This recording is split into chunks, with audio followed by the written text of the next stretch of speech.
ଜହ୍ନିରେ ଯେତେ ରେସିପି ବନେଇଛନ୍ତି ଆଜିର ଏ ରେସିପି ଆପଣ ଥରେ ବନେଇଲେ ବାରମ୍ବାର ବନେଇବେ। ପଖାଳ ସହିତ ଖାଇବା ପାଇଁ ଗୋଟେ ଜବରଦସ୍ତ ରେସିପି। ଆଜି ବନେଇବା ଜହ୍ନି ବରା।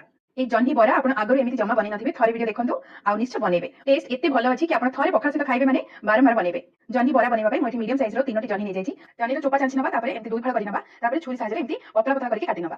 ସବୁଗୁଡା ଜହ୍ନି ଏମିତି ପତଳା କରିକି କାଟିଲା ପରେ ତାକୁ ଭିଡିଓରେ ଯେମିତି ଦେଖଉଛି ସେଇଭଳି ପୁରା ଛୋଟ ଛୋଟ କରିକି କାଟି ନେବେ। ଏଭଳି ଛୋଟ କରିକି କାଟିବେ, ସିଝିବାରେ ବି ଅସୁବିଧା ହବନି ଆଉ ବନେଇବା ପାଇଁ ସହଜ ପ୍ରୋସେସ ରହିବ। ଆପଣ ଚାହିଁଲେ ଜହ୍ନି ଏମିତି ଟିକେ ଟିକେ ଚୋପା ରଖିକି ଜହ୍ନିକୁ ଚାଞ୍ଚି ପାରିବେ।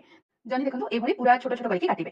ତ ଯଦି ମାପରେ ନେବା ତାହେଲେ 3 କପ୍ ଏମିତି ଛୋଟ କଟା ଜହ୍ନି ମୁଁ ନେଇଛି, ମାନେ ମିଡିୟମ ସାଇଜର 3ଟି ଜହ୍ନି। ଏବେ କଣ କରିବା, ଜହ୍ନିକୁ ଗୋଟେ ପାତ୍ରରେ ରଖିବା ଆଉ ଜହ୍ନିକୁ ଆପଣ ଧୋଇକି କାଟିବେ। ତାପରେ ଜହ୍ନିରେ ଅଧା ଛୋଟ ଚାମଚ ଲୁଣ ଆଉ ପାଉ ଚାମଚ ହଳଦୀ ଗୁଣ୍ଡ ପକେଇ ନେବା। ତାପରେ ହାତରେ କିମ୍ବା ଚାମଚ ସାହାଯ୍ୟରେ ଭଲ ଭାବରେ ଗୋଳେଇ ନେବେ। ଭଲ ଭାବରେ ଗୋଳେଇକି ଗୋଟେ ପ୍ଲେଟ୍ ଘୋଡେଇ ନେବା ଆଉ ଘୋଡେଇକି ପୁରା 10 ମିନିଟ୍ ସେମିତି ଛାଡି ନେବା, ଯାହାଦ୍ୱାରା ଜହ୍ନିରେ ଥିବା ଏକ୍ସଟ୍ରା ପାଣି ଅଛି ସେ ବାହାରି ଯିବ।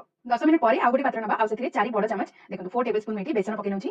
2 ବଡ ଚାମଚ କିମ୍ବା 2 ଟେବଲ ସ୍ପୁନ୍ ଆମେ ଚାଉଳ ଗୁଣ୍ଡ ପକେଇ ନେବା। ତାପରେ ପାଉ ଚାମଚ ହଳଦୀ ଗୁଣ୍ଡ ଆଗରୁ ଆମେ ଦେଇଥିଲେ ଜହ୍ନିରେ, ଗୋଟେ ଛୋଟ ଚାମଚ ଲଙ୍କା ଗୁଣ୍ଡ, ଛୋଟ ଚାମଚରେ ଅଧା ଚାମଚ ଲୁଣ